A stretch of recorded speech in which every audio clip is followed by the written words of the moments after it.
మాట్లాడటం చాలా గౌరవంగా మాట్లాడారు. నువ్వు కూడా చాలా గౌరవంగానే సమాధానం చెప్పు.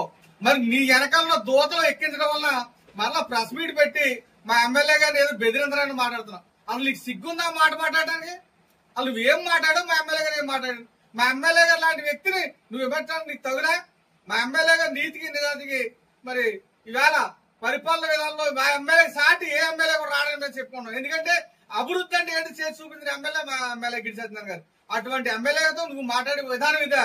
ఏంటి సామ్యంగా ఇద్దరు దళితులే కదా తమ్ముడు, ఏంటి పరిస్థితి అని మా ఎమ్మెల్యే గారు సామరస్యంగా అడిగితే నువ్వు ఈ రకంగా మా ఎమ్మెల్యే గారు బ్యాక్ మెయిల్ చేస్తున్నావు. నీ బ్యాక్ మెయిల్ రాజకీయాలు మొదటి నుంచి మాకు తెలుసు. ఇటువంటి బ్యాక్ మెయిల్ రాజకీయాలు పక్కన పెట్టి నువ్వు ప్రజాస్వామ్యబద్ధంగా ప్రజల్లో మమేకమై నువ్వేమన్నా ఉండాలనుకుంటే మాత్రం సవ్యంగా ఉండు.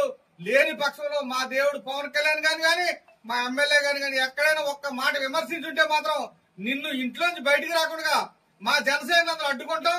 నిన్ను మాత్రం బయట తిరగడం అని హెచ్చరిస్తూ ఈవేళ పవన్ కళ్యాణ్ గారి నాయకత్వంలో రాష్ట్రం అంతా ముందంజలో నడుస్తుందని వారవలేక మీలాంటి ప్రతిపక్షం లేని ప్రతిపక్ష నాయకులు మీలాంటి వ్యక్తులు ఈవేళ పవన్ కళ్యాణ్ విమర్శించారంటే చాలా సిగ్గుచేటుగా అభిమానిస్తూ ఇటువంటి అవాకులు సవాకులు పేలితే మాత్రం జన సైనికులు బుద్ధి చెప్తారని మరి త్వరలోనే నీకు తగిన శాస్తి జరుగుతుందని తెలియపడుతూ మరి నీకు మాత్రం హెచ్చరిక చేస్తున్నాం.